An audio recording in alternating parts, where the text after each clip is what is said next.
afternoon and welcome to Berwick Mitsubishi. My name's Mark and I'm going to take you for a walk around our 2013 Kia Grand Carnival S this afternoon.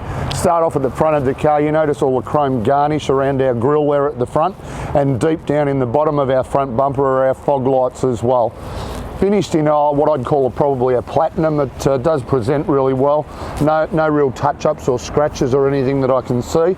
And as we move around to the driver's side of the car, factory steel wheels with our wheel trims. The tyres basically look as new, so plenty of tread on those tyres.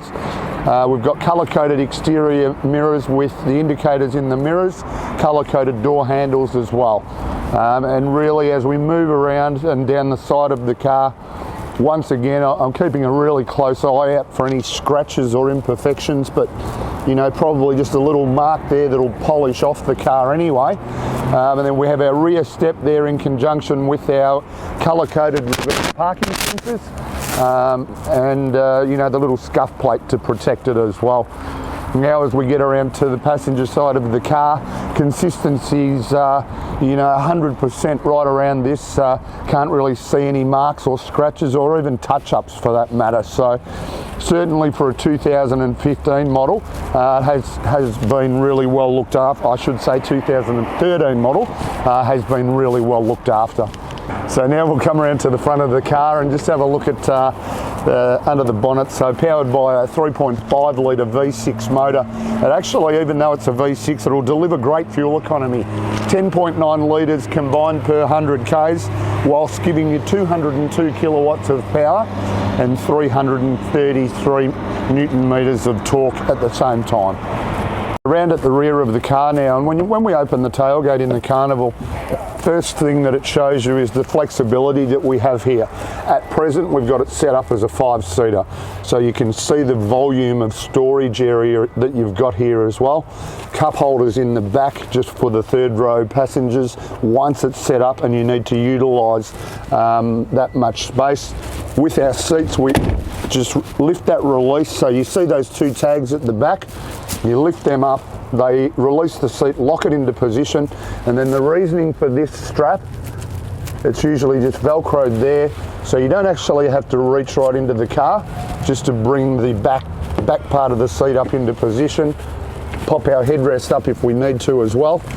And if we do the same with the other side, it's going to also show us just how much storage area you've actually still got at your disposal, even with the third row seats set up. So if you look at that, now that they're up and locked into position, you've got all of that storage space in the back for your cargo. So here we are inside the Kia Carnival now, and they're a pretty straightforward setup, but you've still got everything that you need. On our driver's armrest, all of our power window switches. Up on the top of the door trim, all of our exterior mirror controls, and our fuel release right down on the bottom of the door trim as well. Up above that, you've got just a knob to adjust the brightness on the dash, and then just a button to turn on and off your interior lights. On our steering wheel, we've got all of our cruise control settings on our right hand side, and then all of our audio and Bluetooth settings on the left. The Bluetooth button's right at the back there. The steering wheel is height adjustable. Just by pulling that lever forward, we can adjust the height of the steering wheel to where we're comfortable. Only done 89,000 Ks, so for a 2013 model, good kilometres as well.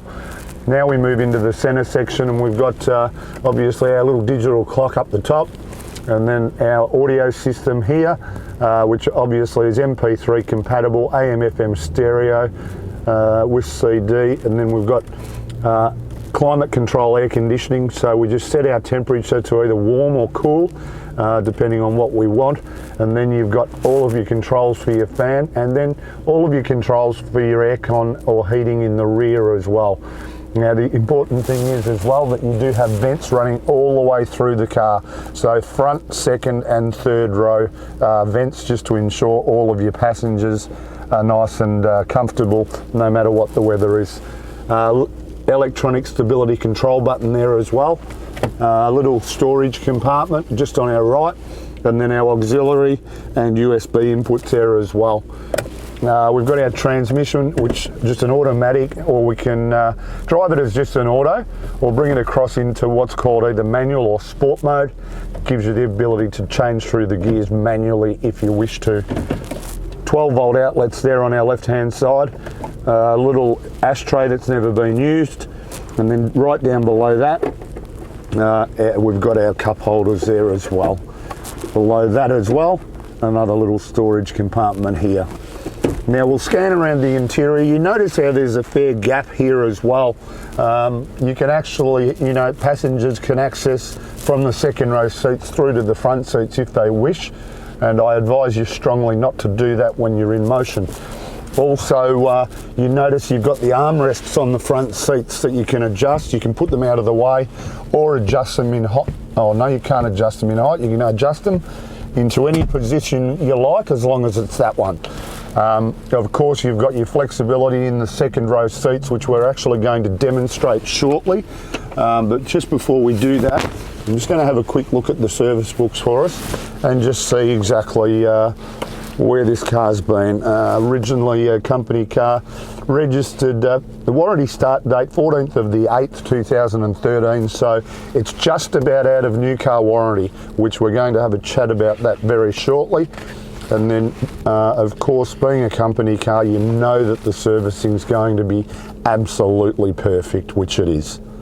So you look how roomy it is. I'm only in the second row seat because, I don't really want to sit in the third row, too far away from the driver. I can't tell them to drive safely or anything.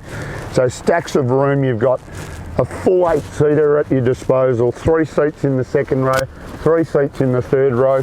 You've got your power windows on either of these sliding side doors as well. If you don't want the kids to play with them, you can just isolate them as well. As I mentioned, these vents, I've got the vents in the centre section here, in the second row for the air conditioning, and you've also got them in the third row as well. The only other really interesting thing to note, you probably noticed how much storage there was in the back of the car, either when we had the seats up or we had the seats in storage mode. The spare wheel in the Carnival is actually located in the middle underneath the car, and if you access this little cover plate here, you can wind the spare wheel down in the event that you ever do need to change the tyre. So I hope this has given you a really good idea how great this Kia Carnival is from a versatility point of view. You've taken the kids to sport, you're always bringing home more kids, so ultra flexible in what it does. Great service history. As I mentioned, just about out of new car warranty, and it does qualify for an additional 5 years premium mechanical protection, including 10 years free roadside assistance and fixed price servicing with a free loan car at the same time. Make sure you ask us about that. You will probably see the video explaining it as well, and then give us a call on 9907 0555.